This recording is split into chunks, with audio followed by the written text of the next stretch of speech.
Drink with James, episode 120.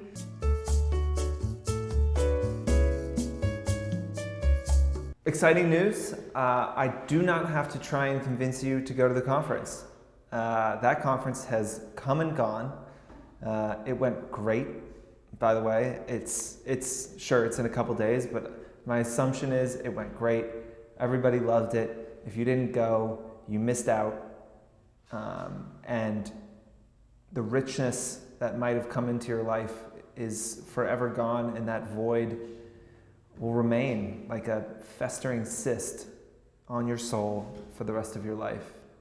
So I feel bad if you didn't go. If you did go, I'm sure you will agree that it was the best money you ever spent in your entire life. So thank you to those of you who went. To those of you who didn't, you're dead to me. But we don't have to talk about the conference anymore. So I won't. I will say, I was at a meeting with a bunch of other startup founders last week in Pittsburgh, and something I think we've talked about before, but maybe we haven't talked about in a while. This is not my insight. This is something that I read in Ben Horowitz's book, The Hard Thing About Hard Things, which I loved, and you guys should all read. I thought it was great. But essentially he says that in business life in general, there are no silver bullets. Like there is no one thing that is going to change your business. And for influencers, I hope you come here,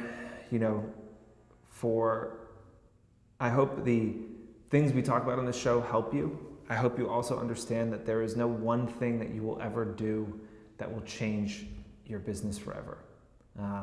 It is about every day showing up and doing little things over and over and over again and trying new things and putting the work in.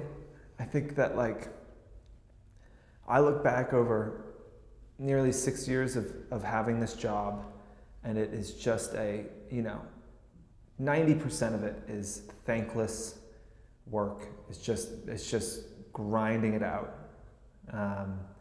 And it's not for everyone. Starting your own thing is not for everyone. It is really hard. The chances of it working out are essentially slim to none. There's a lot better ways to make money. There's a lot more stable paths that you can take.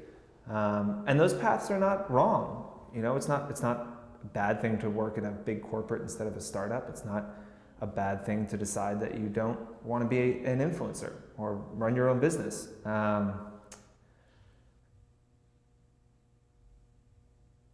But you have to have the appetite for work and to do to do everything in your power to make it work. I think that you cannot overstate the importance of that and having that mindset and saying that I will literally do anything to make this work. Anything. Nothing is beneath me. I will fucking try anything to make this work. If you have that mindset, I think that generally it can work out for you. In that same book, The Hard Thing About Hard Things, Ben Horowitz, who's a famous investor, venture capitalist in Silicon Valley, he says, people ask me all the time, what is the one thing that connects all the great founders and CEOs that you have worked with in your career? Is it their education? Is it, whatever, work ethic, et cetera, et cetera, et cetera? What is the one thing that is the common thread between all of the great people that you have met and worked with? And he said, the only thing that is prevalent in every great founder, but is not prevalent in everyone else that he's worked with was that they just never stop trying, they never give up, and that is a kind of cheesy, but I think it is true. I think that if you have the stamina and if you can work harder than everyone else and just keep doing it and never give up, I do think these things eventually work, because I don't think most people have the appetite for it, because it's generally a fairly shitty life. It certainly does not have the comforts and luxuries of not doing something on your own. So I take solace in that. Maybe you do too, but understand that anything you hear here, anything you hear on the show, anything you read, any piece of advice that you get at a conference, whatever it is, there is no thing that anyone can tell you that will be the key that unlocks success for you. There are no shortcuts, unfortunately. It's just a lot of fucking hard work. And what people don't like to talk about is it's also just a lot of luck. So with that, let's get started with the show.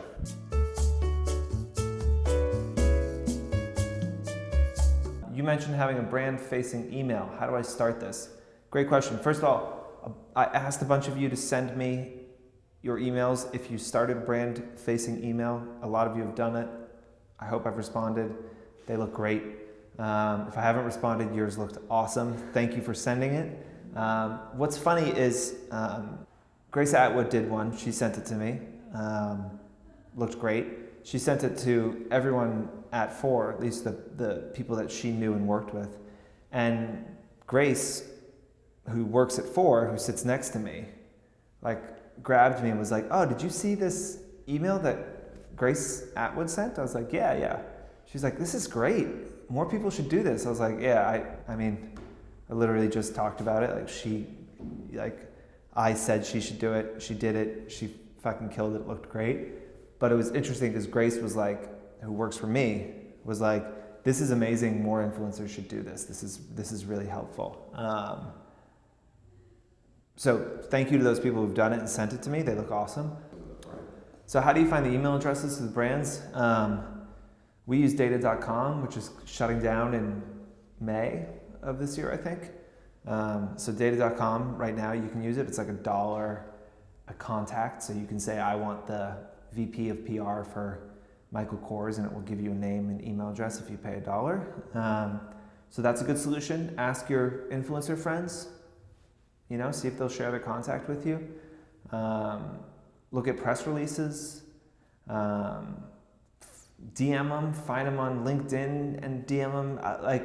Just dig. They exist. The email addresses exist. You can get it. I have found the email addresses of some very powerful people, and then I hounded them until I got what I wanted out of them. You can find them.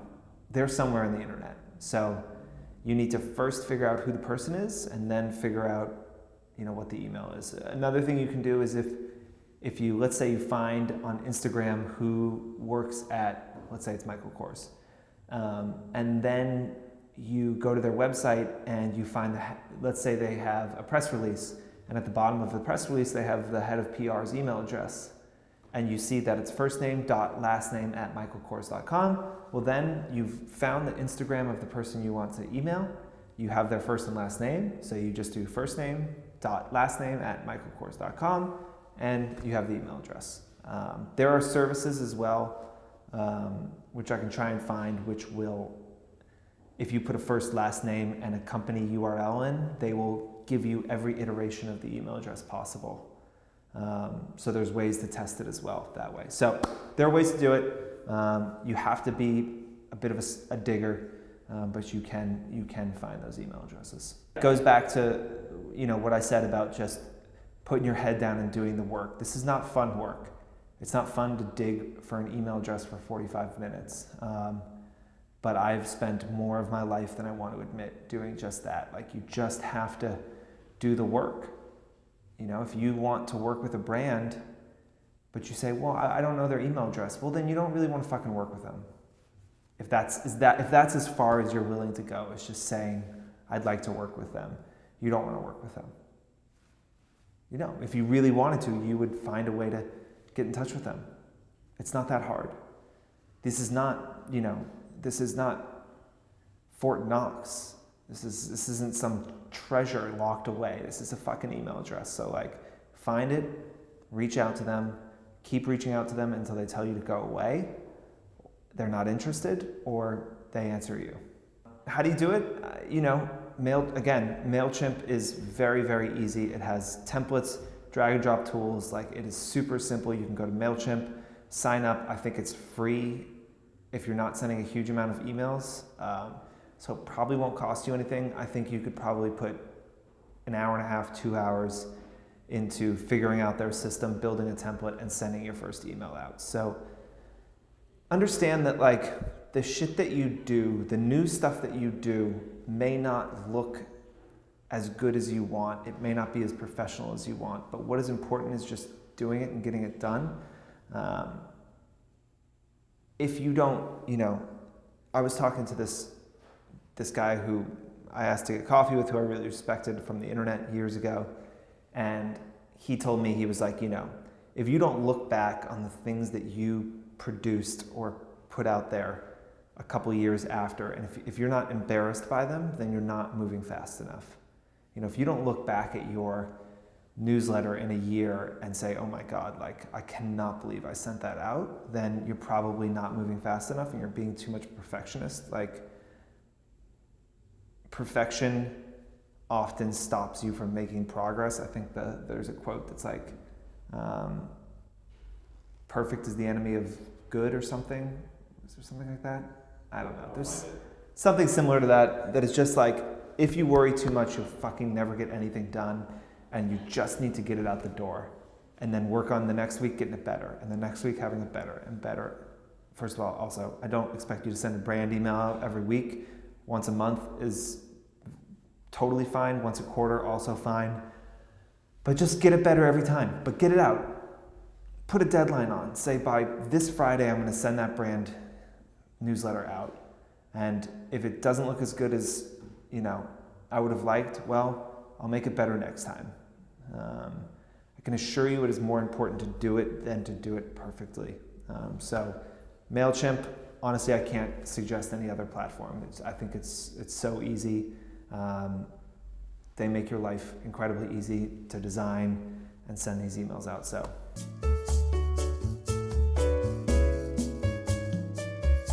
Are blogs forced to face an evolution since it seems people are not reading them anymore?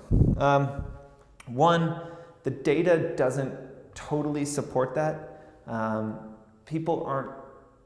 people aren't reading blogs. It's not like blog traffic is going up.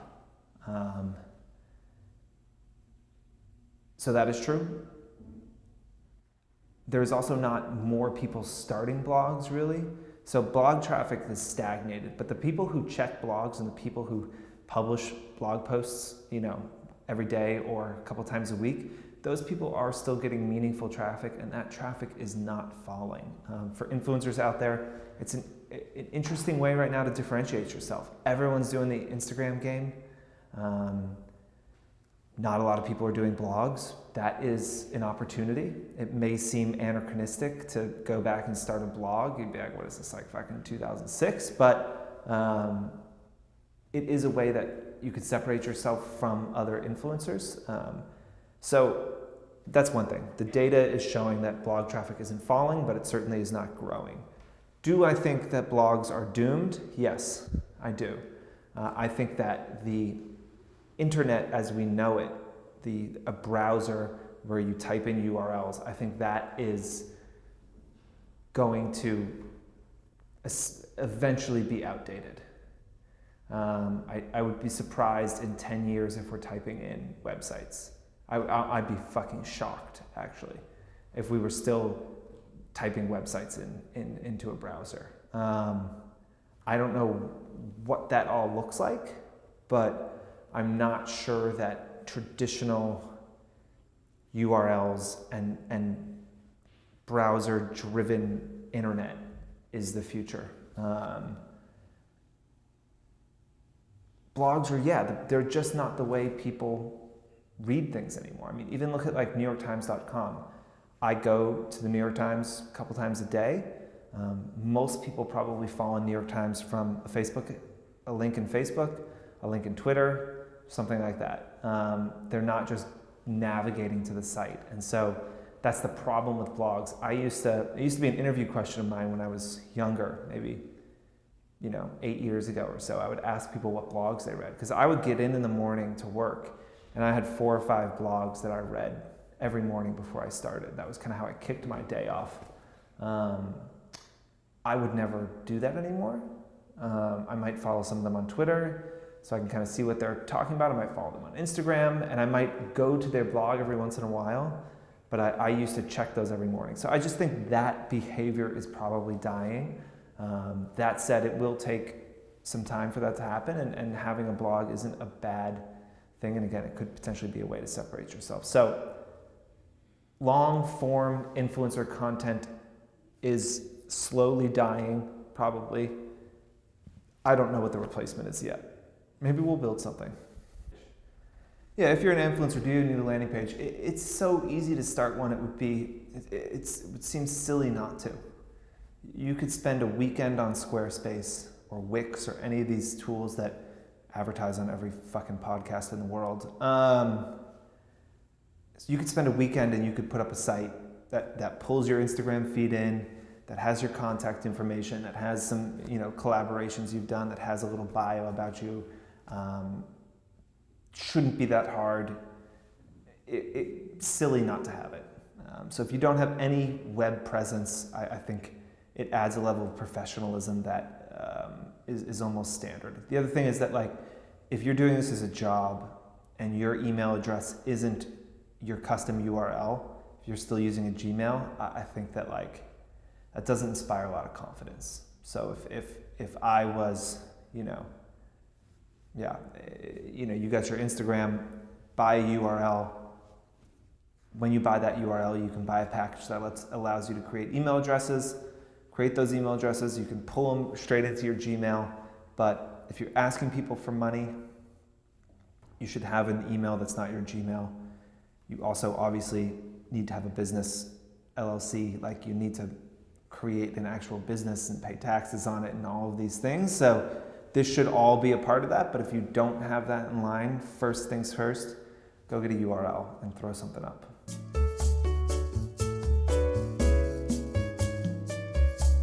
Question number 1 is, I don't enjoy accounts with the creative being all about me. How can I avoid that on my account? Well, 1, don't point the camera at yourself. I would say that is probably the easiest way to avoid it. In all seriousness, you're right. Most accounts are about the owner of that account.